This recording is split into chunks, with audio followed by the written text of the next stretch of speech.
no tip. Hey, mister, you forgot something. You forgot to kiss my grits. For millions of television fans across America, one fiery waitress from a little sitcom in the 1970s did just that. Her sharp wit, her big hair, and that unforgettable catchphrase, "Kiss my grits," made her a household name. And today, we're remembering the woman behind the voice, the legend behind the sass, Polly Holliday.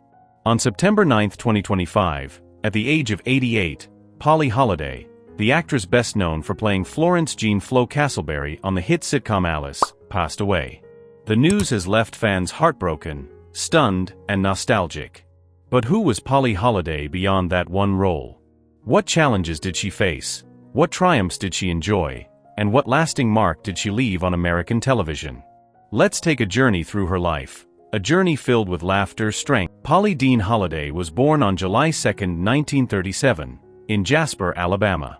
A small-town girl, raised in the Deep South during a time of great social change, Polly grew up with a spark that seemed destined for the stage. Did she know then that one day she would stand alongside Hollywood greats and become a pop culture phenomenon? Probably not. But every story begins somewhere, and Polly's began in classrooms and community theaters, where her natural charisma started to shine. Conditions Unlike many who dream of in your stardom home from too. childhood, Holliday's path wasn't straightforward.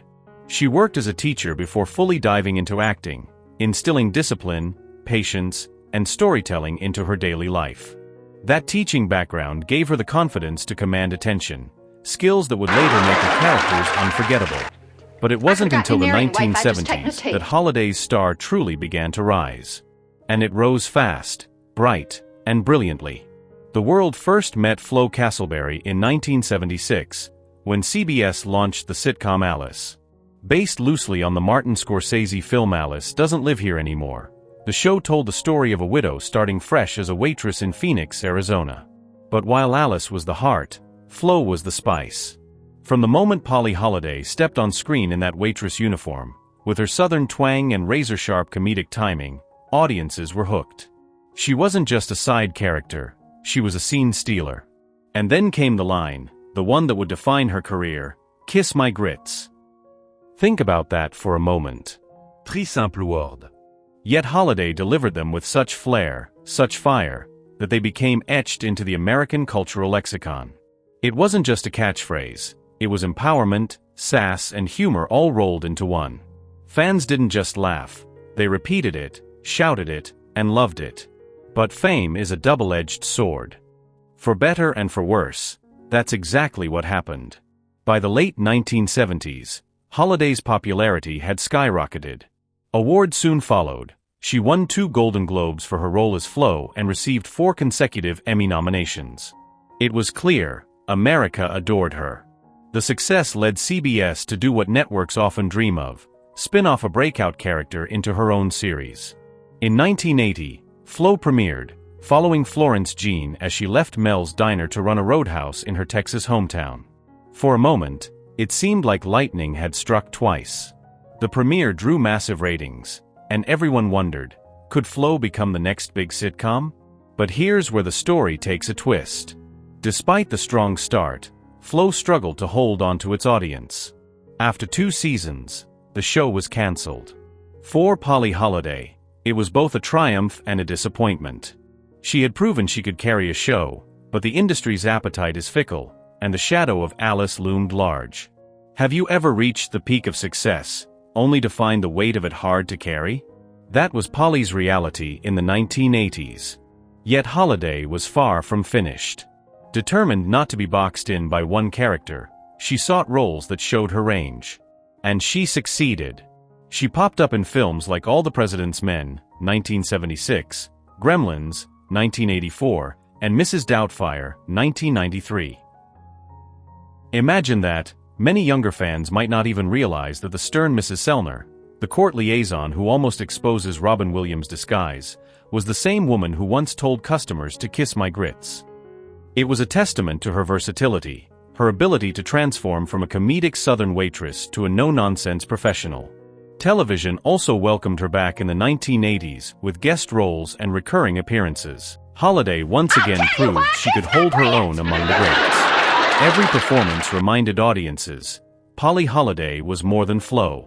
She was a character actress of rare talent. But let's pause for a moment and ask, what did all this mean to Polly Holliday herself? Fame can be dazzling, but it can also be isolating. For someone who came from Alabama, who once stood in front of classrooms rather than cameras, the glare of the spotlight must have felt surreal at times. Unlike many stars, Holliday kept her personal life extremely private. She never married, never had children, and rarely shared details of her off-screen world. Was this a deliberate choice? Perhaps. Some say she valued her independence, while others believe she simply preferred her work to speak for her. And speak it did. Through decades of performances, Holliday built a reputation for professionalism, warmth, and dedication. Co-stars often spoke of her generosity, her humor, and her ability to light up a set. Isn't it remarkable? While many actors are remembered for scandals or controversies, Polly Holliday is remembered for her craft, her laughter, and her impact. As the years rolled on, Holliday appeared less frequently on screen. By the early 2000s, she had largely stepped away from Hollywood. Some fans wondered, had Flo finally hung up her apron for good? In truth, Holliday lived quietly, away from the public eye. But her legacy never faded. Reruns of Alice kept her alive in living rooms across the country, and that one catchphrase remained immortal. New generations discovered her through streaming services and classic TV networks, often reacting with the same delight audiences had felt in the 1970s. Think about this. How many characters from sitcoms truly transcend their shows? Not many. Yet Flo Castleberry, thanks to Polly Holliday, did exactly that. And then came the news broke quietly at first, but within hours tributes poured in from fans, colleagues, and admirers. Social media lit up with memories, videos, and of course countless references to Kiss My Grits. It's powerful, isn't it? That 3 words, spoken decades ago, could still unite people in grief, laughter, and nostalgia. That's the magic of television. That is the magic of Polly Holliday. As we reflect on her passing, we're reminded that she wasn't just Flo. She was a trailblazer for strong, funny women on television. She was proof that character actors could become stars. And she was a reminder that sometimes, the smallest roles can leave the biggest marks. So, what is Polly Holliday's legacy? It's in the actresses who followed, who played bold, brash, unapologetic women on screen. It's in the fans who still smile when they hear her name. It's in the way her work remains timeless, even as television evolves. And maybe, just maybe, her legacy is also in the lesson she taught us, that you can command a room, a screen, even a nation's attention. Not with glamour, not with scandal, but with pure talent, authenticity, and heart. As we say goodbye to Polly Holliday, we honor her not just as Flo, not just as an actress, but as a woman who gave us laughter, strength, and joy. So tonight, if you find yourself missing her, maybe rewatch an episode of Alice.